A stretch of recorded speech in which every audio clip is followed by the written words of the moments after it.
미국 처음 왔거든요. 아주 그냥 혼났습니다. 공항에 저도 여러 나라를 다닌 편인데 미국은 이상하게 처음이었어요. 이렇게 고생해 본 적이 없는데 미국이 제일 그래도 여유 있게 들어올 줄 알았거든요. 근데 제일 고생을 했습니다. 공항에 왔는데 처음이지? 물어봐서 예, 처음 왔다고. 뭐 하러 왔냐? 그래서 교회 방문 왔다고. 교회에서 뭐 하는데? 그래서 목사가 설교하러 오죠. 설교하러 왔다고. 그래서 친구고 그래서 교회를 방문 왔다고. 설교 사례비 받냐 안 받냐 그러더라고. 나 모르겠다고 그랬지. 모르겠다고. 그때부터 계속 집요하게 캐묻는 거예요. 나 따라와라. Custom and Border Protection이라고 거기 그 방으로 데려가더라. 그래가지고 여기 대기실에 기다리라고. 그래서 앉아 있었어요. 나 말고 여러 사람이 왔더라고요. 뒤에 온 사람들 다 갔어요. 내 앞에 있는 사람은 물론이고.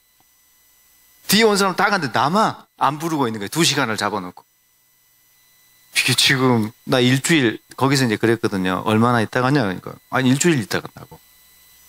일주일 방문 일정으로 왔는데 사람을 잡아놓고 부르지도 않고 도대체 어떻게 지금 일이 진행되는지를 알 수가 없죠. 그래서 뭐 초조하거나 그러지는 않았어요. 뭐 여기서 다시 비행기 태워서 한국으로 보내지는 않을 것 같다는 그런 생각이 들어서 참 설마 그럴 요구라는 제 생각을 했죠. 그래서 그냥 뭐 도장 찍어주겠지. 그냥 마냥 기다리고 있었습니다. 2시간 후에 나오더니 또 똑같이 물어보는 거예요.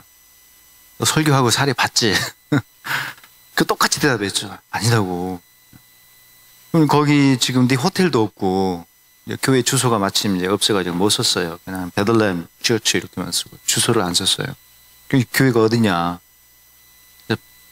꼬치꼬치 물어보는 거예요. 그래서 그 이제 이 집회 안내하는 포스터를 목사님이 저한테 보내주셨어요. 사진 찍어가지고 포스터를 그 원판을 보내주셔가지고 제가 그걸 다운로드를 한국에서 받아놓았거든요. 노트북에 저장을 해놨어요.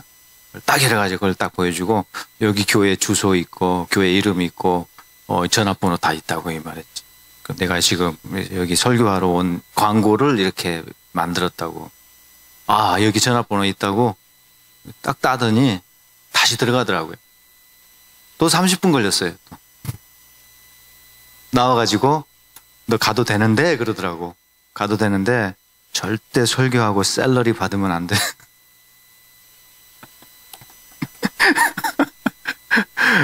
저 주시면 안 됩니다. 그래서 그러더라고요. 도네이션은 되는데 샐러리는 안 된다. 미국 법이다 그러더라고요. 통과를 시켜줬어요. 나와서 알고 보니까 전화를 하신 거예요. 부목사님한테. 미스터 김이 너네 교회 초청 받았느냐? 이제 다 물어본 거죠. 샐러리 주냐 안 주냐지 그걸 또 물어본 거예요. 그 부목사님이 저랑 맞게끔 지혜롭게 대답을 했어요. 서로 사전에 입을 맞춘 게 아닌데. 거기서 조금이라도 어긋났으면 저 짐 쌌습니다. 다시. 저도 그냥 뭉뚱그레 대답을 했고 그런 거 약속된 게 없고 내가 샐러리 받고 뭐 그건 모른다. 그냥 나는 그냥 친구 보러 왔고 설교하러 왔고 교회 돌아보고 시카고 구경하러 왔을 뿐이다. 이렇게 두리뭉실 대답을 했는데 지혜롭게 우리는 샐러리 안 준다. 교인들이 아마 이렇게 도네이션은 괜찮다고 이제 하는 거예요. 기분. 대답을 그렇게 하신 거예요. 그래가지고 도네이션이라 하니까 보내주는데 샐러리는 절대 너 알아야 된다. 샐러리는 안 된다. 이렇게 나한테 각인을 시켜주더라고요. 엄하게. 저 알았다고 하고 이제 들어왔는데 들어와서 확인해 보니까 그게 심각한 문제였다는 걸 이제 나중에 알게 됐습니다. 잘못하면 진짜 거기서 바로 한국으로 돌아갈 뻔했습니다. 하나님 은혜로 여기 왔습니다. 할렐루야. 네. 오늘 이렇게 겨우 힘들게 왔는데요. 여러분들도 지금 비를 뚫고 이제 이 자리에 오셨습니다. 그래서 제가 내일부터는 이제 전 교회 수련회로 장소로 옮겨서 제가 4번의 메시지를 하게 되었는데, 이 시간에는, 주어진 시간이 좀 많지 않아서요. 레위기 전체에 대한 아웃라인, 그 다음에 개요, 그 다음에 중요한 핵심 신학이라 할까요? 레위기의 주요 핵심 메시지랄까? 그거를 한번 들여다보는 시간을 가지면 좋겠습니다. 주어진 시간이 많지 않잖아요. 짧은 시간에 어떻게 디테일하게 다 강론에 들어가겠습니까? 큰 그림만 그려주고 말해야 되겠죠? 그래서 이번 강의는 거기에 초점을 맞추도록 하겠습니다. 성경 혹시 다 가지고 오셨으면은 성경 한번 펴보시고요. 레위기 11장 44절 45절 본문 한번 읽어봅시다.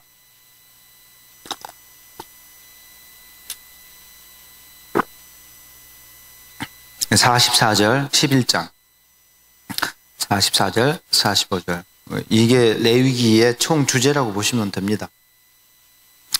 자, 같이 읽어봅시다. 44절 45절 두 구절이니까요. 같이 읽도록 합시다. 시작. 나는 여호와 너희의 하나님이라.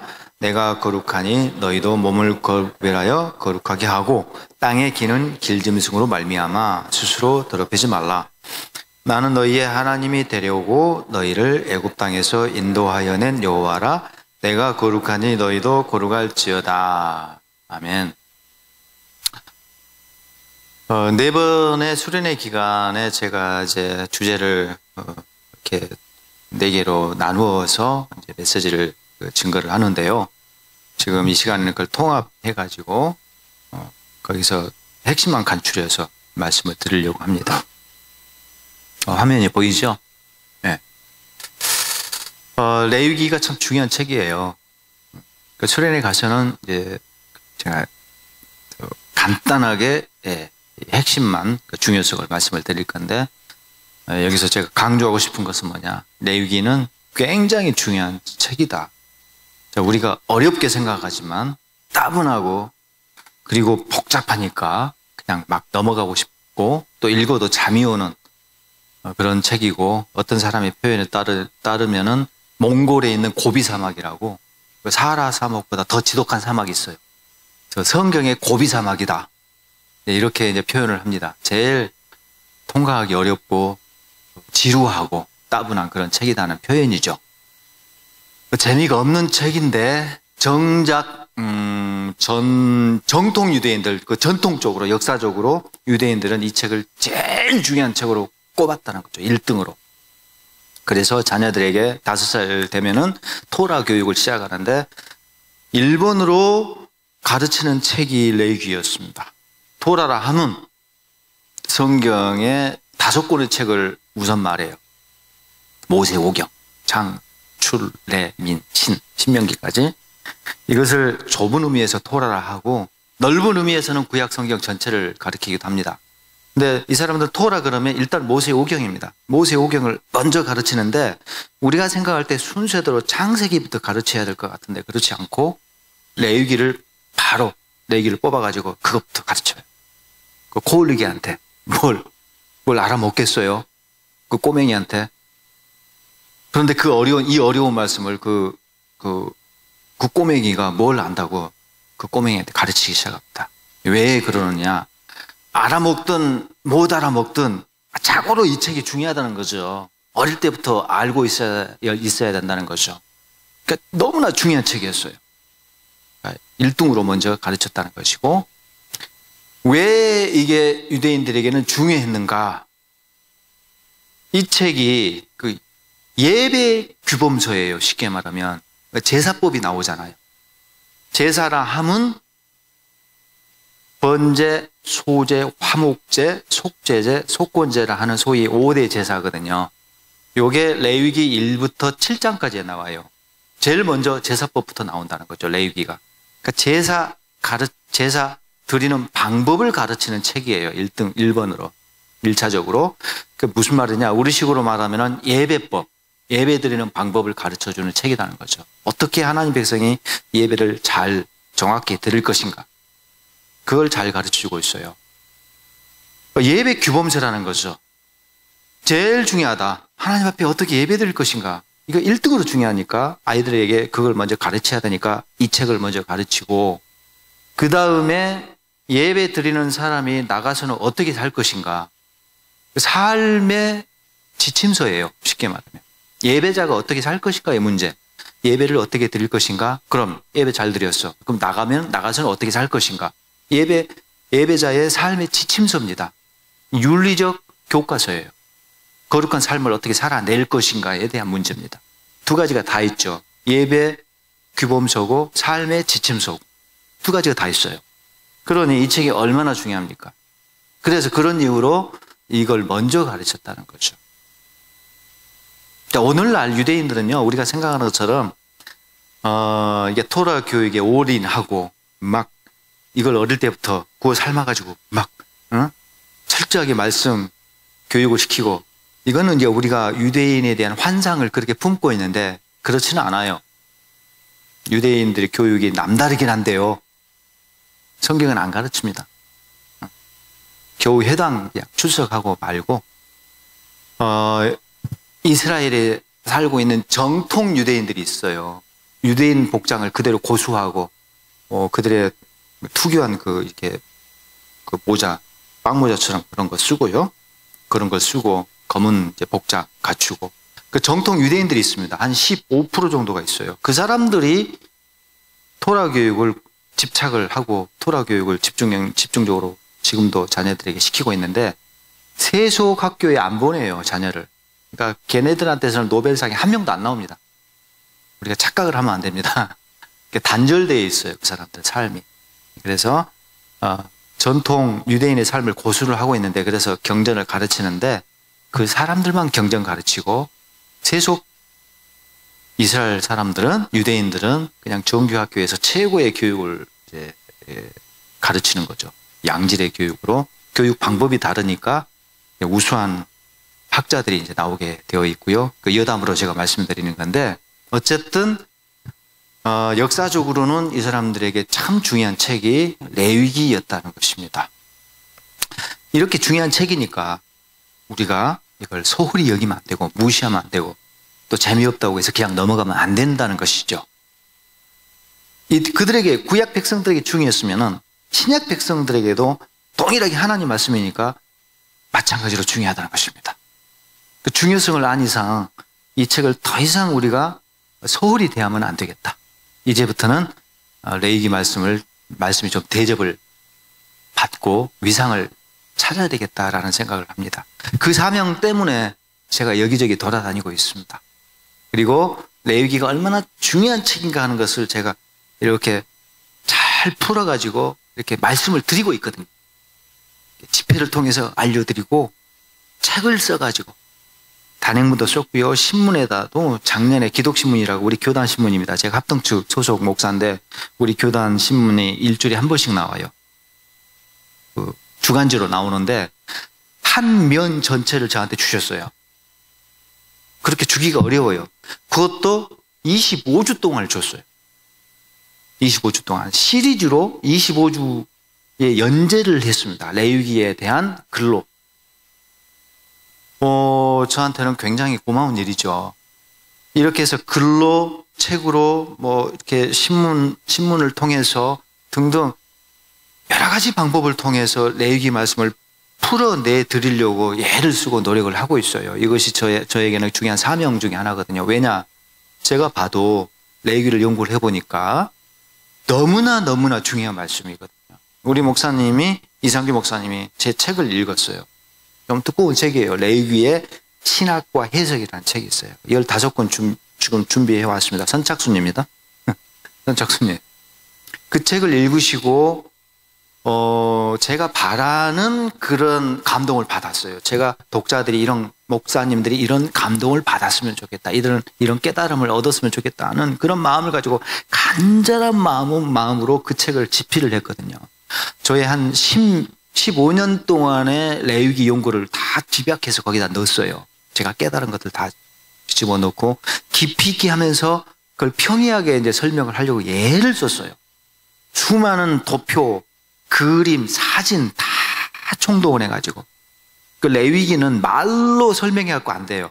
사진 딱 한 장 보여주고 도표 한 장 딱 보여주면서 깔끔하게 도안 하나 딱 이렇게 펼쳐 드리면서 그걸로 설명하면은 그냥 시청각적으로 입체적으로 그것이 이해가 되도록 되어 있습니다. 제사법을 아무리 설명을 해도 이렇게 머릿속에 그려지지 않는데 그림 한 장 보여드리면서 제사를 이렇게 드립니다라고 하면은 입체적으로 딱 와요. 그걸 고민하면서 책을 썼거든요. 그러니까 평이한 그 눈높이, 평신도들의 눈높이에 맞춰가지고 책을 쓰려고 애를 썼는데 그게 어느 정도 성공을 거둔 것 같아요. 그래서 특별히 목사님들이 거기에서 뭔가 뭉클한 감동, 그 다음에 인사이트 얻어가지고 이거다! 라고 하는 그런 반응이 오면 좋겠다 싶었는데 우리 목사님이 읽으시고 감동을 받으셨다고 하더라고요. 그래서 저를 전혀 몰라요. 책을 읽고 저를 수소문해가지고 저한테 좀 와달라고 부탁을 합니다. 그래서 지금 이 자리에 오게 된 거예요.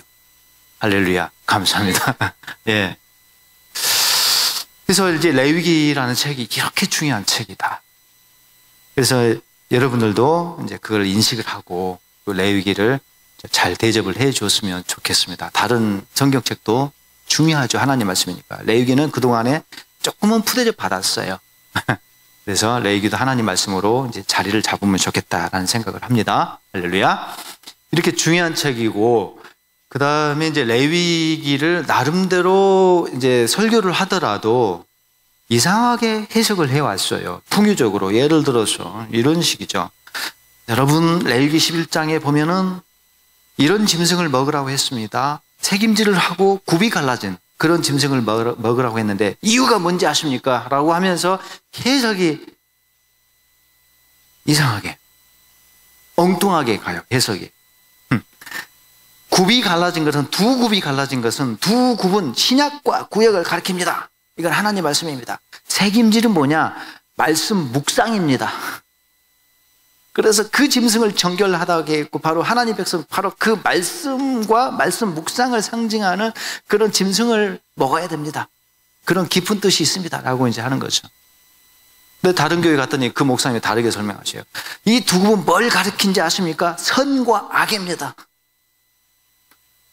이 책임질은 분별력입니다. 신자들은 선과 악을 잘 분별하면서 살라는 뜻이 있습니다. 그래서 이 짐승을 먹어야 됩니다. 어느 교회에 맞는 거죠. 기준이 없잖아요. 너무 주관적이고 막 갖다 붙이기 해석이고 자의적이에요. 이건 이렇게 해서 원래 이 말씀이 의도하고 있는, 하나님께서 이 말씀을 주실 때 그 이유가 있는데 그 짐승을 그렇게 결정한 이유가 있어요. 이유가. 근데 그건 온데간데 사라지고 없고 자기의 주관적인 해석을 갖다 붙인 해석만 난무해요. 그러니까 이런 식으로 레위기 말씀을 풀어왔다는 것이죠. 문제는. 이게 심각한 문제예요. 그러니까 푸대접 받은 것도 문제고 좀 대접을 해 주시더라도 좀 엉뚱하게 대접을 해 주니까 그 말씀을 잘못 푸니까 이것도 이제 문제가 되는 것이고요. 이래저래 레위기는 아무튼 좀 여러 가지로 제자리를 못 찾고 있었습니다. 그런데 이제 레위기 시대가 지금 오지 않았나라는 그런 생각을 해봅니다. 실질적으로 한국에서 지금 레위기 연구붐이 많이 일어나고요. 제가 조금은 역할을 한 것 같아요. 나름대로는. 제 책이 나온 지 1년 만에 지금 5판이 나가서 5판. 그 레위기 책으로, 레위기를 설명한 책으로 5판이 나간다는 것은 이거 놀라운 일입니다. 사실 별로 안 놀라셔 다들. 별로 놀라지 않으셔. 이게 굉장히 특별한 일이에요. 그래서 목사님들이 많이 읽어주시고 평신도들도 제 책을 많이 좋아하셔요. 그래서 5세가 지금 나갔어요. 엊그저께 출판사에서 5판 찍는다고 연락이 왔습니다. 그래서 1년 만에 작년 5월 31일에 지금 책이 나왔는데 지금 5월 달이죠. 그래서 얼마 전에 5세 찍는다고 연락이 왔습니다. 이렇게 해서 레위기가 이제 사람들한테 관심을 끌고 있는 그런 분위기가 한국에서는 많이 지금 형성되고 있고요. 미국에서도 드디어 이렇게 불러주셔가지고 미국도 그 레위기가 그래도 레위기 말씀이 여기저기서 좀 연구붐이 일어나고 또 강해가 이루어지고 했으면 하는 그런 바람이 있습니다. 자, 서론적인 이야기를 제가 좀 길게 해드렸는데 그만큼 중요한 책이라는 것을 여러분들이 알고 있었으면 좋겠고요. 이런 것은 이제 제가 가서 수련회 가서 이제 할 건데 요 성막에서 하나님께서 레위기 1장 1절 보세요. 성막에서 이 레위기 말씀을 주셨습니다. 레위기 말씀을 어떤 정황 속에서 선포됐는가? 레위기 말씀이 어떤 정황에서 모세에게 전달되고 이스라엘 백성들에게 선포됐는가? 1장 1절 보시면은 여호와께서 회막에서 모세를 부르시고라고 되어 있어요. 그러니까 이 말씀을 전달한 장소는 회막이라는 공간이었습니다. 바로 이런 공간입니다. 모세를 이제 회막으로 부르셔가지고 모세 잠깐 들어와라 해서 이제 하나님께서 대면한 모세에게 자 이렇게 예배 드려야 된다. 제사법 주시고 이제 예배를 잘 드렸으면 나가서 잘 살아야 된다. 이렇게 사는 것이 예배자의 삶이다라고 조목조목 하나하나 가르쳐 주셨죠. 그래서 1장 1절에 회막에서 모세를 부르시고 그에게 말씀하여 이르되 이스라엘 자손에게 말하여 이르라. 레위기 말씀을 가서 가르쳐라 라는 뜻이죠. 그러면서 이제 가축을 잡아서 제사를 바치려면은 이렇게 이런 절차를 통해서 또 이런 방법으로 드려야 된다라고 자세하게 이제 풀어주십니다. 이런 말씀을 전달한 장소가 바로 회막이라는 공간이었다는 것이죠. 그러니까 일단 레위기 말씀을 잘 이해를 하려면은 회막 혹은 성막이라고도 불러요. 성막과 회막은 같은 말입니다. 이 성막 혹은 회막이라는 이 예배당인데 예배 공간인데 이 건물에 대한 이해가 굉장히 중요합니다. 이 성막이 뭐냐? 성막이 어떤 구조를 갖고 있느냐? 또 성막에서는 어떤 일이 이루어졌느냐라고 하는 그런 기본적인 이해를 갖고 있어야지만이 레위기 말씀이 잘 이해가 돼요.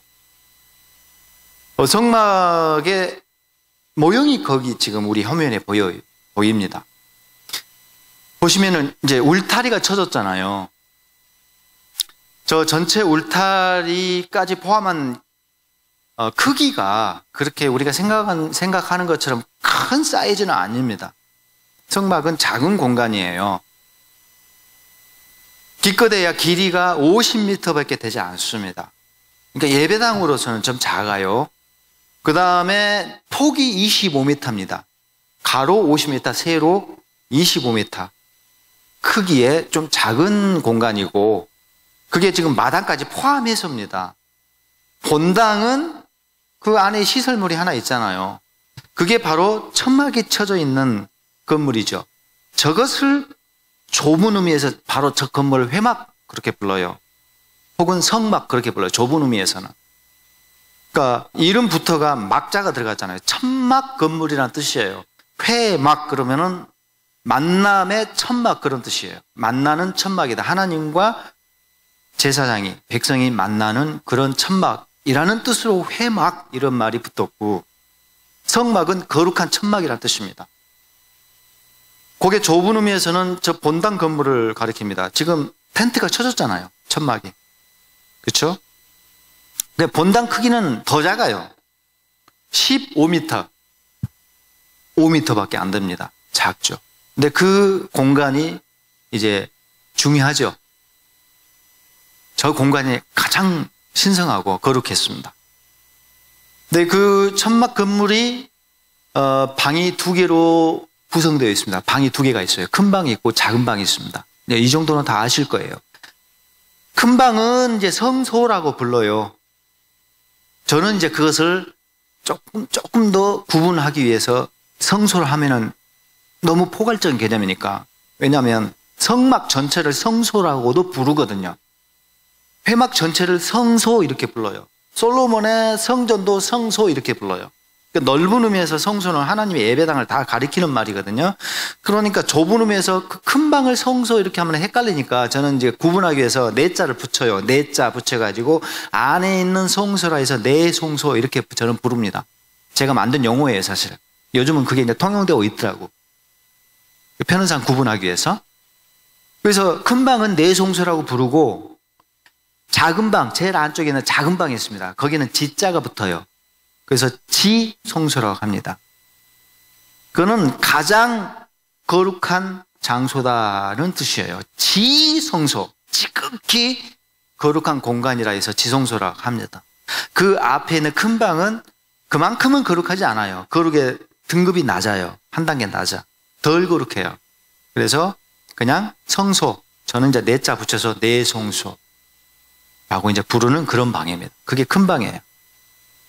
본당 건물은 이렇게 방이 두 개로 나누어져 있고, 그 다음에 나오면은 마당이라는 공간이 있다는 거죠. 그래서 성막은 삼중 구조로 되어 있습니다. 마당, 그 다음에 이제 본당인데 본당이 방 두 개로 쪼개져 있죠. 그래서 내성소, 지성소 이렇게 삼중 구분이 되어 있습니다. 마당, 내성소, 지성소.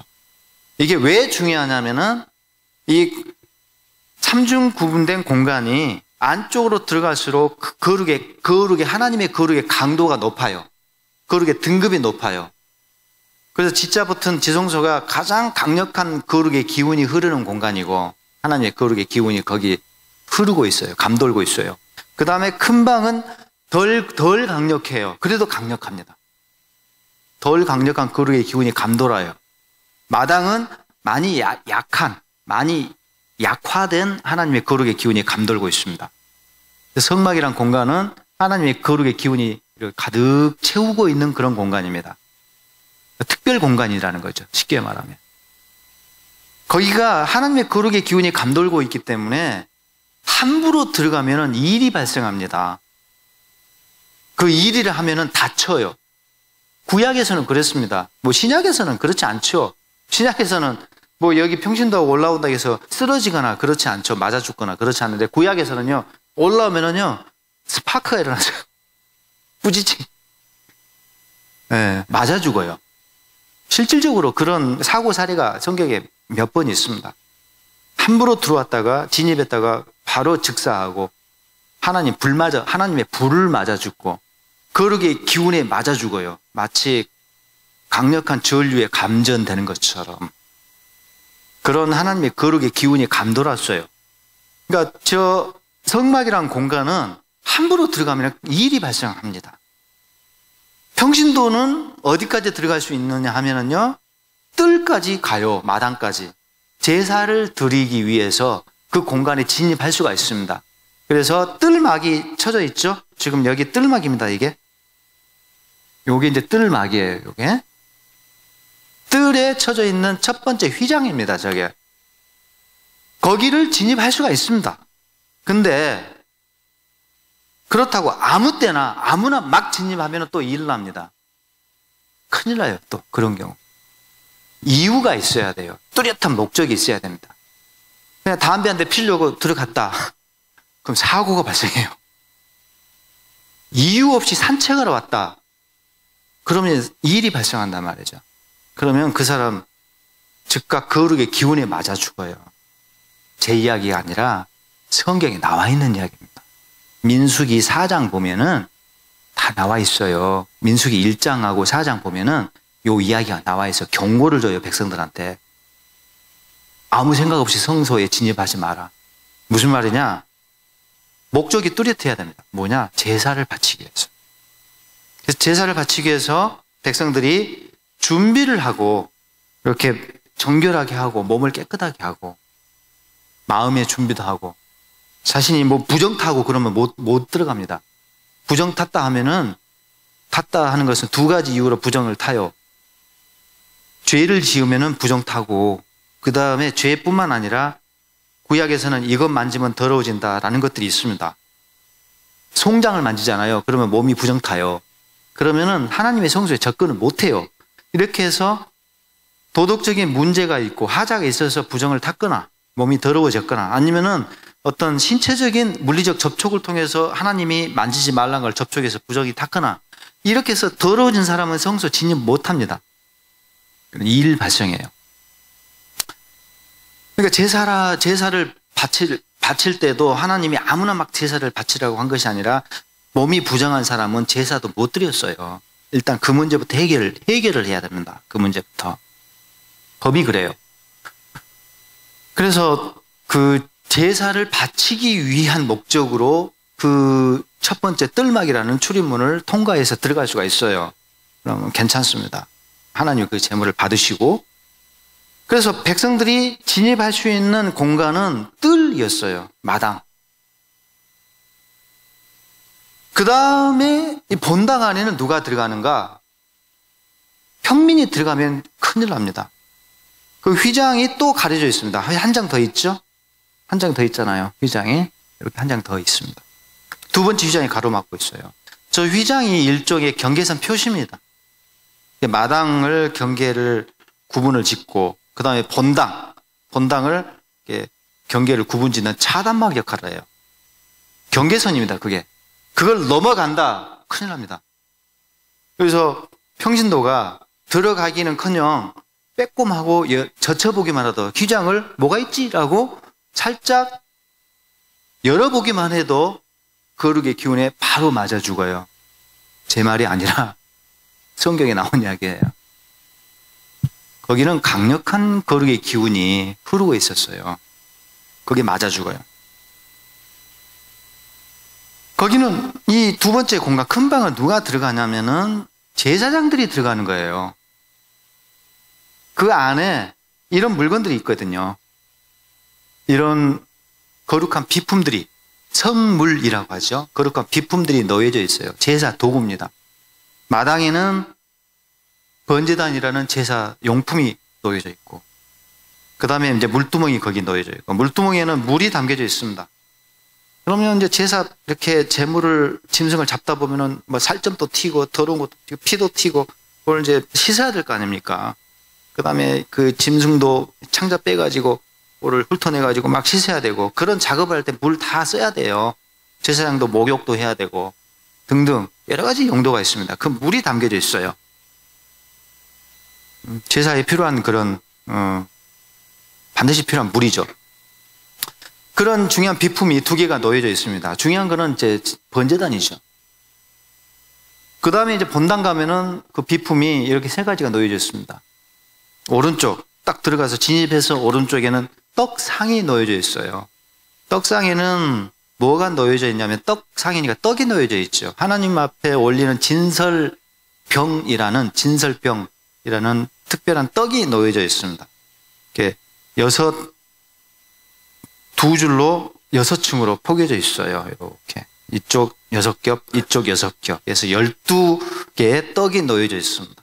이게 떡갈이를 일주일에 한 번씩 하도록 돼 있어요. 매 안식일마다 새로운 떡을 올리고 묵은 떡은 물려내서 그건 제사장이 다시 이제 먹어요. 일주일 지난 떡인데 하나님이 왜 저걸 먹으라고 하시지? 찝찝한데. 네. 일주일 지난 떡이면 좀 그렇잖아요. 하나님 그걸 먹으라고 했습니다. 그걸 갖다 버리면 안 되고 거룩한 떡이니까 너희들이 먹어라 이렇게 말씀하셨어요. 그래서 랍비들은 그것을 좋게 해석을 했습니다. 하나님의 기적으로 떡이 하나도 상하지 않았다. 심지어는 어떤 랍비는 그때까지 김이 모락모락 났다. 이렇게 이제 설명을 갖다 붙이는 해석을 하는 랍비들도 없잖아 있습니다.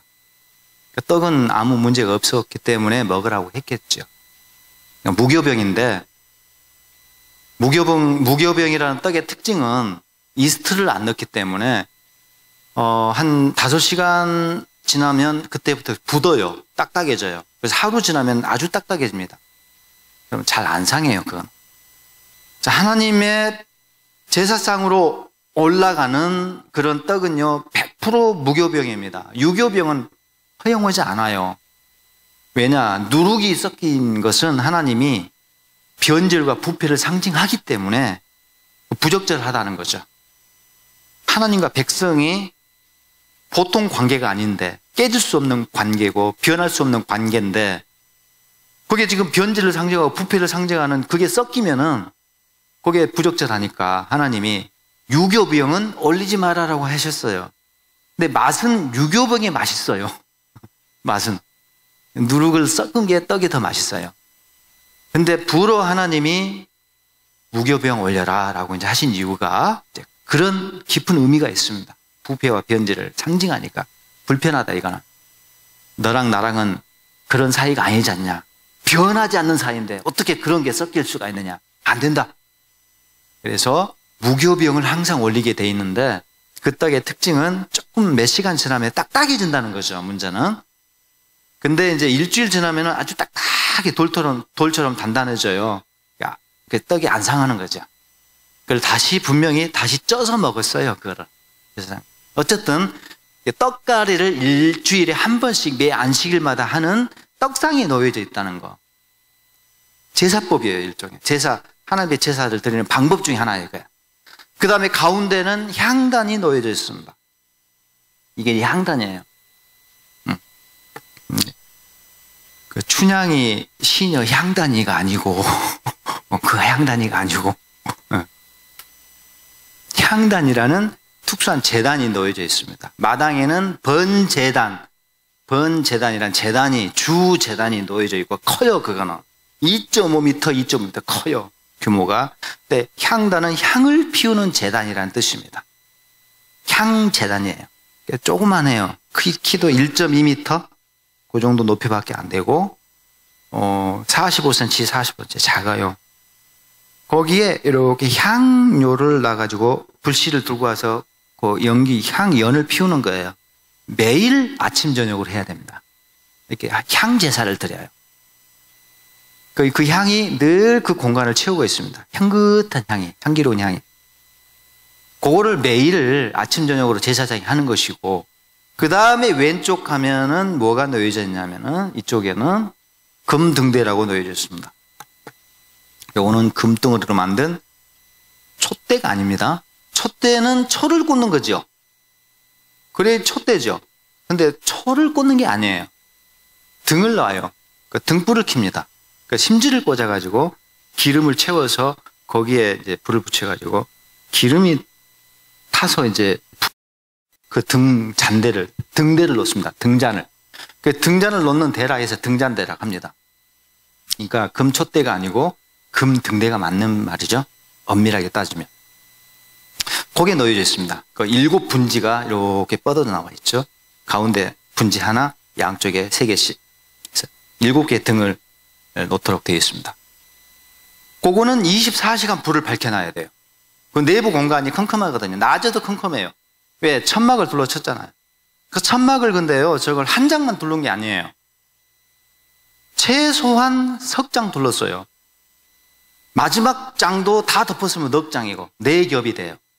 근데 학자들은 저도 그렇게 생각하는데 석 장을 다 덮었고 마지막 한 장은 다 덮지 않고 지붕에 장식용으로 올렸을 것이다. 이렇게 보거든요. 어쨌든 간에 최소한 석 장, 3겹으로 그걸 둘러싸서 덮어요. 천막을.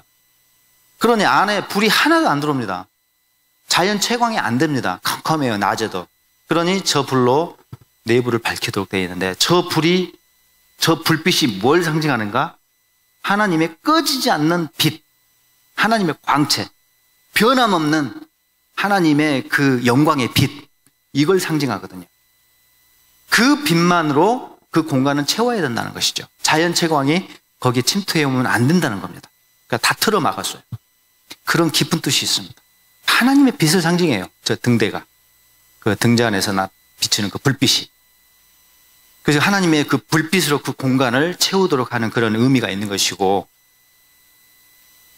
저거는 24시간 계속 불 관리를 해서 계속 불이 밝혀지도록 관리를 해야 됩니다. 제사장들. 저걸 누가 하느냐? 저 특수한 제사를 누가 드리는가? 제사장들이에요. 들어가서. 평신도가 그러면 빼꼼하고 열어봤다. 바로 눈이 머는 것은 물론이고 바로 사망을 하셔요. 그걸 쳐다봤다고 해서 민수기에 나와요. 그걸 보기만 해도 죽는다. 심지어 레위인도 안 돼요. 레위인은 제사장들의 일종의 이제 시다. 그러니까 보조 제사장들의 도우미로 특수한 직분이었어요. 평신도보다 한 단계 위였어요. 그러니까 준 제사장 정도 돼요. 준 제사장 정도 돼요. 제사장은 아니지만 그 제사장을 보조하는 그런 중요한 역할을 했단 말이죠, 이 사람들이. 그러니까 평신도보다는 레벨이 0급이 더 높았는데도 불구하고 그 사람들도 빼꼼 열어봤다. 레위인들한테 경고했어요. 너희들이 쳐다보는 순간 너희들은 죽는다라고 해놨어요. 평신도는 물론이고 그렇게 무서운 공간이에요. 저 공간이. 그러니까 휘장으로 이렇게 가로 막아놨습니다. 차단을 해놨어요. 함부로 들어오지 말라는 거죠. 제사장들은 괜찮아요. 제사장들은 제사장 복장을 입고 들어가요. 그래서 준비를 다 하고 손발을 다 씻고 복장 잘 완전히 갖추고 마음의 준비도 중요하겠죠. 정성스럽게 준비해서 들어가면은 아무 문제가 없습니다. 이게 마치 그 복장이 방전복과 비슷해요. 방전복. 하나님의 거룩의 전기에 이렇게 접촉이 돼도 그 방전복 때문에 살아남는 거죠. 마치 그런 개념이라고 생각하시면 돼. 이게 지금 제가 볼 때는 괜찮은 적절한 비유입니다. 이게 하나님의 거룩의 기운이라는 게 강력한 전류와 같은 그런 이미지를 분명히 주고 있기 때문에 거기에 또 맞아 죽기 때문에 또 실제 사례가 많이 있기 때문에 그게 감당이 안 된 사람들은요 바로 정리가 되거든요. 근데 그게 감당이 되는 사람들은 제사장들이었거든요. 그것도 방전복을 입고 가니까 제사장 복장이라는 특수한 복장을 입고 가니까 문제가 발생하지 않았어요. 그래서 거기에 두 번째 휘장을 젖히고 출입이 가능했다는 거죠. 그러니까 제일 안쪽에는 뭐냐? 지자 붙은 지성소가 있습니다. 거기는 물건이 딱 하나 놓여졌습니다. 비품이. 가장 중요한 비품이에요. 그게 뭐죠? 이 정도는 다 아시잖아요. 그죠? 법궤라는 특수한 비품이 놓여져 있습니다. 이게 지금 법궤죠. 증거궤, 법궤, 언약궤, 하나님의 궤 다 똑같은 이야기입니다. 궤자가 들어가면요 다 똑같은 물건이라고 보시면 돼요. 궤가 들어가 있으면. 그래서 그거를 성경에서 다시 반복하면요 언약궤라고 하기도 하고요 법궤라고도 하기도 하고 증거궤라고 하기도 하고 하나님의 궤 혹은 여호와의 궤 이렇게 표현을 합니다. 왜 증거궤라고 했냐면은 증거궤라는 이름이 왜 붙었냐면은 증거의 돌판 두 개가 그 안에 들어가 있어요. 그 궤자가 안에. 증거의 돌판이 뭐냐? 십계명이 새겨진 돌판 두 개예요. 이것을 십계명이 새겨진 돌판 두 개를 증거의 돌 이렇게 말을 하셨거든요. 증거의 돌들 이렇게 말씀을 하셨어요. 뭘 증거하는가? 하나님이 살아계신다는 것을 증거하는 돌판이라는 거죠. 지금도 말씀하시는 그 하나님을 증거하는 돌판이라는 거죠. 또 하나님과 백성이 특별한 언약을 맺은 증표로서의 돌판이라는 거죠. 그 언약의 증거판이에요. 언약을 증거하는 돌판이라는 거죠. 그래서 그 십계명 돌판을 증거의 돌들 이런 말로도 표현을 하나님께서 그렇게 말씀하십니다. 그 증거석 두 개가 그 법궤 안에 들어가 있기 때문에 그게 그 증거석을 보관하는 궤라 해서 증거궤 이렇게 말하는 거예요. 다른 이유가 아니라 그것 때문에 증거궤라고 하고 그 다음에 그 증거석을 담은 증거궤 그 상자 그 법궤를 증거궤라 하는데 그 증거궤를 안치해 놓은 이 성막을 또 뭐라고 부르냐면 성막 자체를 증거막이라고 불러요. 그래서 성막, 회막 혹은 또 증거막 이렇게 부르기도 합니다. 왜 증거막인가? 방금 말씀드린 대로 증거석을 보관한 궤짝은 증거궤. 그 증거궤를 안치해 놓은 성막은 증거막. 이제 이렇게 가는 것이죠. 어쨌든 법궤라 불리는 증거궤가 거기에 놓여져 있습니다. 조그만 상자입니다. 75cm, 45cm 이렇게 돼 있어요. 가로세. 나무 상자입니다. 거기에 금을 입혔어요. 조각목이라는 나무로 틀을 짜고 그 다음에 안쪽에 금 입히고 바깥쪽에 금을 입혀요.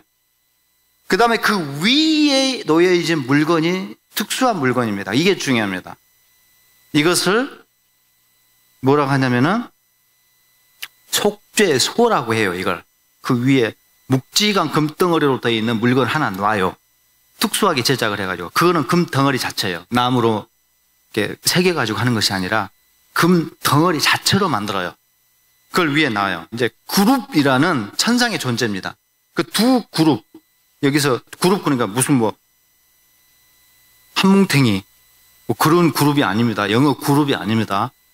히브리어로 케룹이라는 그런 단어예요. 그거를 적당하게 옮길 말이 없으니까 천사는 히브리어가 말아크라는 히브리어가 있는데 그걸 엔젤로 옮겨놨어요. 천상에 말아크라는 존재가 있어요. 하나님의 심부름꾼들이야. 심부름꾼들, 전령, 메신저. 그런 엔젤이라는 말로 이렇게 따로 옮겨놨습니다. 그래서 말아크는 하나님의 심부름꾼으로서 엔젤이에요. 우리말은 천사 혹은 사자 이렇게 번역을 했습니다.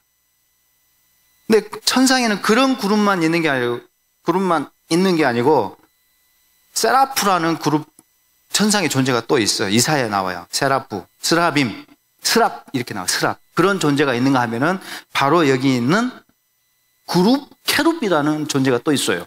케룹들은 뭐냐? 하나님의 바로 옆에서 좌우에서 하나님을 마치 보좌하고 수호하는 양쪽에 서 있는 그런 존재들입니다. 왕이 앉아 계시면은 양쪽에 호위하고 있는 마치 그런 역할을 하는 병사와 같은 그런 이미지라고 생각하시면 돼요. 그런 천상의 존재가 케룹이라는 존재인데 그거를 지상으로 구현해가지고 그걸 형상화했습니다. 그래서 두 케룹이 이렇게 세워져 있어요. 묵직한 금덩어리예요. 그게 엄청 무거워요.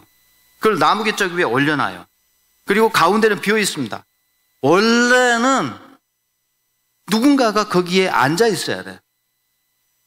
두 그룹의 케룹의 호의를 받고 왕이라는 존재가 거기에 앉아 있고 신적인 존재가 거기에 딱 놓여져 있어야 돼요. 이게 정상적인 그림입니다. 정상적인 모양이에요, 이게. 짝퉁 법궤라는 게 있습니다, 여러분. 이스라엘 이웃나라들에는 짝퉁 법궤가 있어요. 이집트에도 그 짝퉁 법궤가 있고, 그 우가리 지역에도 짝퉁 법궤가 있습니다. 짝퉁 법궤. 짝퉁 법궤, 사이비 법궤의 특징이 뭔지 아세요? 가운데 어떤 존재가 꼭 있어요. 왕 자신이 있든지, 아니면 자신의 국가에서 섬기는 대빵 신이 자신들이 이렇게 섬기는 최고의 신적 존재가 거기에 형상화돼서 놓여 있든지, 뭔가 절대 권위를 지는 자가 그 가운데 앉아있는 그런 모양을 갖고 있습니다. 짝퉁 법궤들은 100% 그렇게 돼 있습니다. 근데 묘하게도 하나님의 법궤, 이스라엘의 법궤만은 가운데가 텅 비어 있습니다. 왜 그럴까요? 하나님은 어떤 방식으로든 형상화할 수가 없기 때문에 그렇습니다. 자, 무한하신 분을 어떻게 유한에 가두어놔요? 이 순간 이거는 짝퉁이 되는 거예요. 이게 말이 안 되는 거예요, 이거는. 무한을 어떻게 유한으로 표현하냐고요. 그 순간 표현을 하려고 시도하는 순간 이거는 신성모독이 되는 것입니다. 어떻게 무한하신 분을 유한하게 표현을 합니까? 그 유한에 제한시키고 가두어 놓습니까? 이건 말이 안 되는 거죠. 그래서 절대로 나를 형상화하지 말라.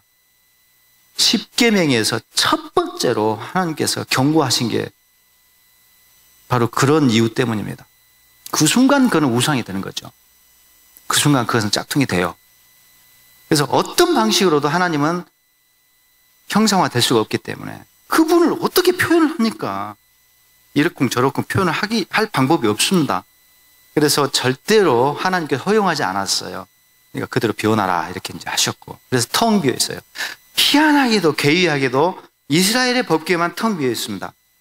그래서 두 그룹이라는 천상의 존재만 형상화돼 가지고 있어요. 그게 이스라엘의 법궤였습니다. 그게 놓여져 있어요, 저기에. 근데 보이지 않지만 사실은 하나님이 거기에 왕으로 내려와서 앉아 계시거든요. 안 보이지만. 거기에 좌정하고 계시거든요. 하나님은 저기에 지금 자리 잡고 앉아 계시고 있었어요. 백성들 눈에는 안 보이죠.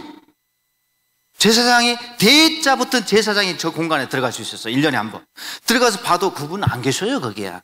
아무것도 텅 비어 있어요. 아무것도 없어요. 네, 보이지 않지만 그분은 거기 계신다는 것이죠. 그리고 하나님이 보이지 않는 그런 분으로 거기 앉아 계시지만은 증거로 내가 여기 있다라는 사인을 보내주셔요. 그 사인이 뭐냐? 자, 안 보이지? 근데 내가 여기 있거든? 하고 알려주시는데 그 방법이 뭐냐? 구름. 그 구름 기둥이라고 했잖아. 내가 여기 있거든. 백성들이 그걸 보고 하나님이 와 계시구나. 금방 알아요. 불기둥이 내려와 있어요. 밤에는. 그걸 보고 알아요. 그 다음에 때로는 신령한 소리가 나요. 딱 들으면 뭔가 영험한, 뭔가 이렇게 보통 소리가 아니죠. 천상의 나팔 소리, 그다음 우레 소리. 딱 들은 순간 막 오금이 저리는 그런 압도적인 소리가 막 들려요. 가끔 그런 소리가 들려요. 그런 현상을 동반해가지고 하나님이 자신이 여기 있다는 것을 알려주시는 거죠. 알려주셔요. 하나님은 이제 그런 식으로 자신을 나타내실 뿐이지 형성하지는 말라 했습니다. 어쨌든 법궤 자리에 앉아 계시고 여러 가지 사인을 동반해서 자신이 거기 있다는 것을 백성들에게 알려줬습니다. 왕이신 그분이 친히 통치하고 왕으로서 거기에 앉으셔서 다스리시고 백성을 만나시고 또 백성들에게 필요한 걸 공급해 주시고 그런 하나님이라는 것을 이렇게 여러 가지 초자연적 현상을 동반해서 확증을 주셨거든요. 그래서 백성들은 그걸 보고 하나님이 우리와 함께 계시구나. 두려워하면서도 좋은 거예요. 그분이 여기 계신다. 거리가 있으면서도 함부로 가까이 갈 수는 없지만 그러나 그분 곁에서 그분의 보호 아래서 안정감을 누리고 안심하고 위로받고 하는 것이죠. 이게 백성들의 삶이었습니다. 그 진영 안에서 삶이 그런 삶이었어요. 그 텐트 주변에서, 그 성막 주변에 텐트 치고 살거든요, 백성들이. 그 진영이란 것을 구축하고 살았어요. 그 경계선이 있어요, 진영도. 그 안에서만 살도록 돼 있었거든요. 그 성막 중심으로 이렇게 모여서 사는 거죠. 분명히 경계선을 돌파하고 넘어갈 수는 없지만, 그러나 거기에 가까이 살아야 돼요. 그 어떻게 보면 긴장성이 있죠. 긴장성이. 가까이 가기는 어렵지만 가까이 해야 될 그런 분. 그런 분이 우리 하나님이십니다. 할렐루야. 그런 분이 우리 하나님이시거든요. 그분은 창조주기 때문에 우리와는 거리가 있어요. 그래서 경외해야 돼요. 두려워해야 돼요. 선이 그어져 있습니다. 그분과 우리 사이에는 간격이 있어요, 분명히. 늘 우리는 그분을 경외하고 두려워하는 마음을 품어야 됩니다. 동시에 그러나 그분은 가까이 계시는 분이에요. 우리의 손을 또 잡아주시는 분이죠. 우리를 기꺼이 만나주시는 그런 분이셔요. 어떻게 보면은 하나님의 이런 속성이 양립하기가 어렵죠. 우리 인간의 논리로는 두 가지가 어떻게 양립되지? 라고 이해하기가 어렵죠. 초월에 계신 분이 어떻게 동시에 여기 계셔요? 그런데 하나님은 초월성을 갖고 계시고 동시에 내재성을 갖고 계시거든요. 저만큼 계신 분이 동시에 여기 있다고 하시거든요. 우리 인간의 머리로는 좀 이해하기 어렵죠. 그런데 그런 분이 우리 하나님이십니다. 그럼 구약은 바로 그걸 가르쳐주고 있어요.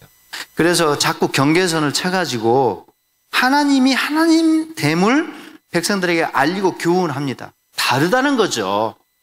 너희들과 피조물과 창조주는 다르다는 거죠. 그것을 알려주기 위해서 자꾸 차단막 경계선을 이렇게 삼중으로 치셔요. 그래서 그거 넘어오지 말라고 하시거든요. 다 이게 교훈을 주기 위함이라는 거죠. 하나님이 누군가 하는 것을. 그분은 하나님이거든.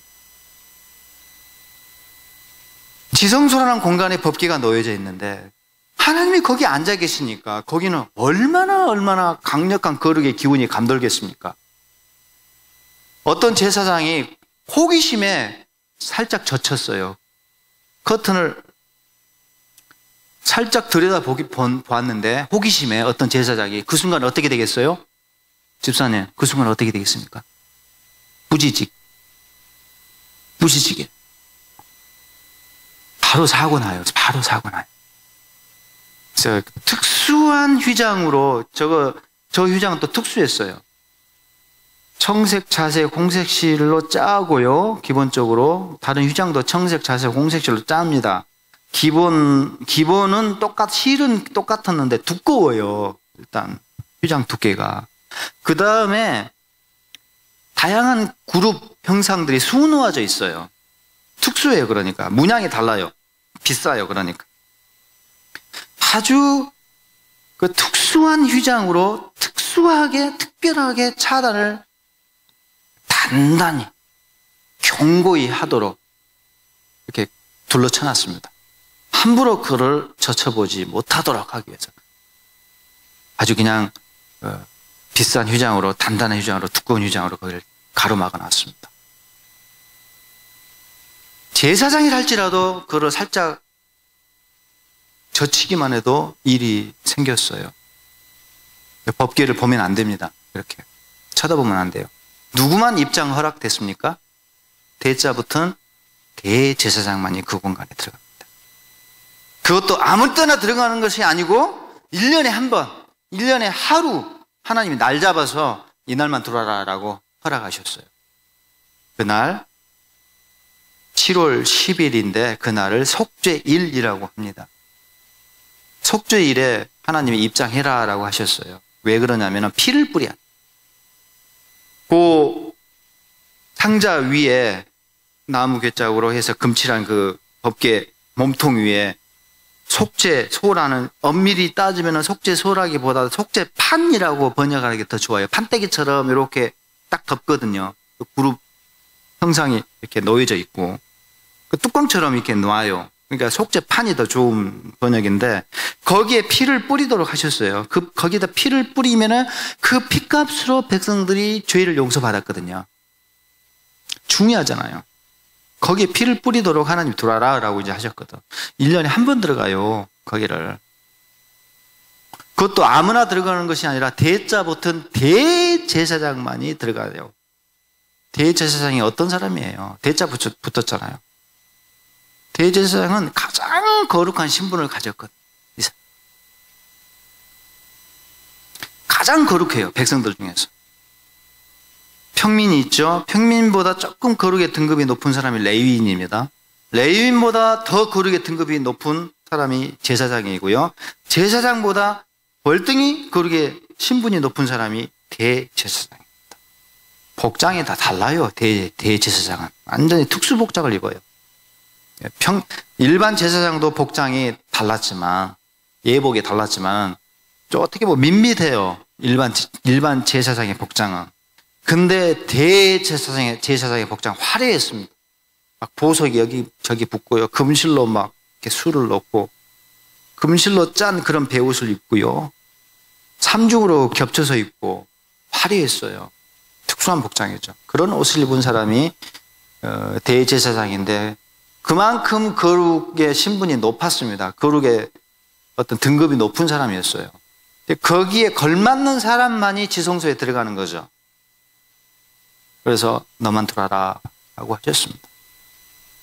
다른 사람이 들어가면 이제 일이 발생했고요. 큰일 납니다. 죽어요. 그런 공간, 가장 위험한 공간이 바로 지성소라는 공간이었습니다.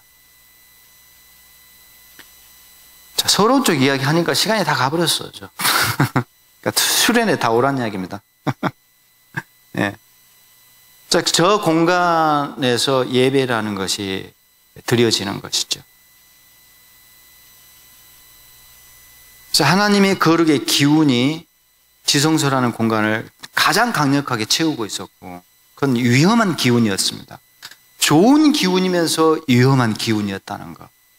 거룩은 그런 특징을 갖고 있습니다. 하나님의 거룩, 그럴 때, 거룩하신 하나님이라고 했을 때, 우리가 그 거룩의 기운을 입음으로써 그 거룩의 힘을 우리가 부여받고 내가 그 힘으로 거룩한 삶을 살아낼 수가 있는데, 그런 점에서 꼭 필요한 것이 거룩의 힘이에요. 거룩의 능력입니다. 그분의 거룩이 나한테 와야 돼요. 그런 게 하나님의 거룩이라는 속성이고 거룩의 힘이라는 특징이라고 볼 수가 있는데 좋은 것이죠. 근데 그만큼 또 위험했습니다. 사고가 자꾸 이제 발생하는 것이었어요. 그래서 그 공간은요, 가장 강력한 하나님 거룩의 본체 되시는, 거룩의 근원 자체 되시는 그분이 거기에 앉아 계시니까 그분으로부터 거룩의 힘이, 기운이 뿜어져 나오는데 그 근원 되신 분이 거기에 앉아 계시니까 그 공간은 얼마나 강력한 거룩의 기운으로 이게 가득 채워져 있겠습니까? 그러니 거기에 합당하지 않은 사람이 진입한 순간 바로 정리가 되고 큰 일이 발생하게끔 되어 있고요. 그 다음에 두 번째 공간도 강도가 낮아지는 거죠. 이제 거리에 비례해서 하나님으로부터 조금 멀어지면 거룩의 강도가 낮아졌어요. 그래도 거기에 강력한 거룩의 기운이 감돌고 있었어요. 그러니 제사장들은 그걸 감당이 돼요. 문제가 없어요. 그런데 누군가가 평신도가 거기 들어오면은 그 순간 이제 일이 발생하죠. 그런 공간이 이제 두 번째 큰 방이었고, 마당도 이제 좀 거리가 멀잖아요. 3중 구분이 되어 있는데 1등급 거룩이 지성소고 2등급 거룩이 큰 방이고 내성소고 3등급 거룩은 어느 공간이냐면 마당이라는 공간이에요. 마당이라는 공간은 3등급 거룩으로 채워진 공간이라고 보시면 돼요. 평신도가 이제 들어올 수 있어요. 그런 공간이 이제 성막이라는 공간이었습니다. 그래서 제사 바치러 온 사람이 하나님 앞에 제사 드리면서 거룩의 기운을 입어, 거룩의 힘을 입어 하나님이 채워주시거든. 감당할 만 하잖아요. 접촉이 돼도 문제가 발생하지 않아요. 그 제사자, 제사 바치러 온 사람에게, 그 사람에게, 제사 바친 사람에게 하나님께서 위로도 주시고 회복의 은혜도 주시고 또 힘도 주시고 또 생명도 충만하게 하시고 기쁨도 충만하게 해주시고요, 복도 주시고, 그런 일이 다 발생하는 공간이 제사 공간이었어요. 제사를 드리는 현장에서 그런 놀라운 역사가 일어났습니다. 하나님과 접촉을 하기 때문에, 만나기 때문에. 그래서 하나님을 만나는 그런 공간이 바로 성막이란 공간이었고, 평신도들은 그 제단 주변에서, 제단 앞에서 제물을 바침으로써 하나님과 그렇게 교제를 했습니다. 제사가 얼마나 중요합니까? 예배가 얼마나 중요합니까? 그러니까 우리가 드리는 예배가 정말 형식으로 드려서는 안 된다는 것을 우리가 알 수가 있죠. 생명을 걸어야 됩니다. 한 번의 예배를 드리더라도 정말 정확하게 정성을 기울여서 온 힘을 다해서 예배를 드려야 됩니다. 제사자들이 그렇게 예배 드렸거든요. 제사자들이 그렇게 제사를 정성스럽게 드렸어요. 그런 공간이 바로 마당이라는 제사 공간이었습니다. 그렇게 해서 제사를 드림으로써 하나님을 만나고 하나님과 접촉을 하고, 그 하나님의 거룩과 접촉을 하면요, 거룩의 기운이 묻어와요. 그게 감염이 돼요, 우리한테. 제사 바치는 그 백성에게 하나님의 거룩의 기운이 들어가요. 자꾸 주입이 돼요. 분명히 성경에 나와 있는 개념이에요, 이게. 그 거룩의 능력을 입는 거죠. 하나님의 거룩의 능력을 입어요. 제사 현장에서.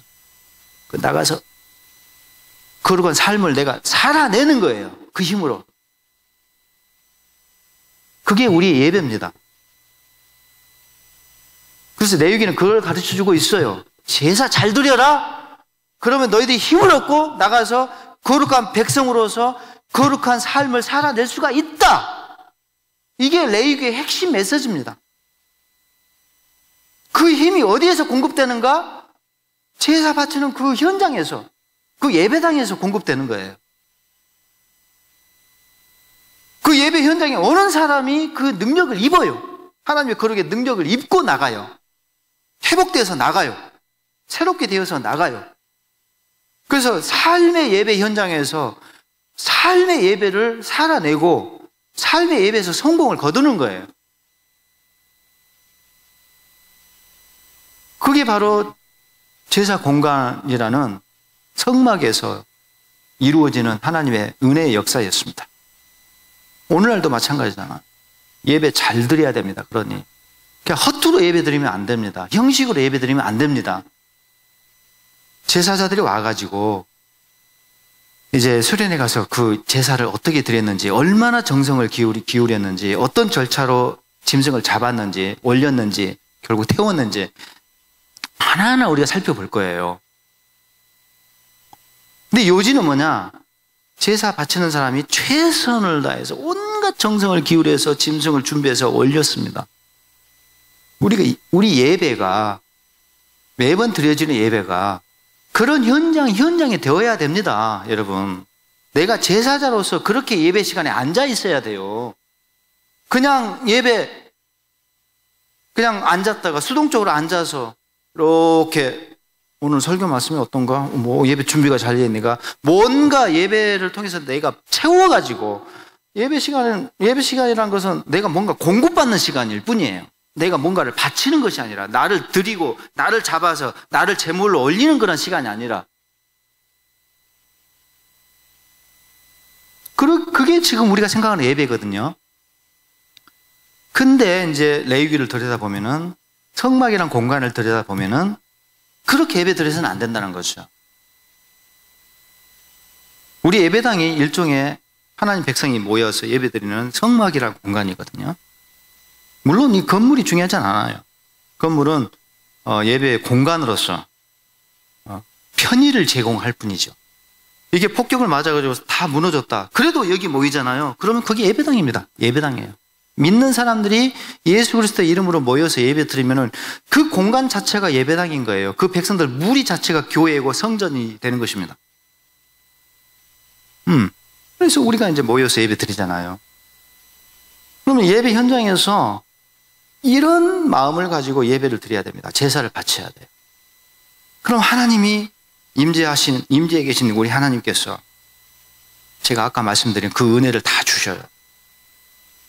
능력을 입혀주시거든요. 거룩의 힘을 우리에게 공급해 주셔요. 내가 회복이 돼요. 내가 좀 부족하고 부실하잖아요. 연약하고. 근데 그분이 힘 주시면 능히 내가 그만큼 살아낼 수가 있습니다. 내 힘으로 살아내는 것이 아니라. 그러니까 하나님 은혜지. 내 알량한 내 재주로, 내 경험으로, 내 지식으로 내가 이렇게 저렇게 내가 판단해서 결정하고 내가 살아내고 하는 것이 아니고, 그러면 100% 실패하는데 하나님이 주시는 힘이란 게 있습니다, 여러분. 그거 믿으시기 바랍니다. 그 힘을 입어서 우리가 살아야 돼요. 그 힘을 입어서. 다른 것으로 사는 것이 아니라 하나님 백성은 그 힘을 입어서 그 힘을 가지고 사는 거예요. 그게 우리의 에너지가 되는 거죠. 하나님 백성은요, 바로 거기에 의지해서 살아야 됩니다. 그 힘 공급받고 살아야 됩니다. 그래야지 우리가 제대로 하나님께서 원하시는 그런 삶을 살아낼 수가 있습니다.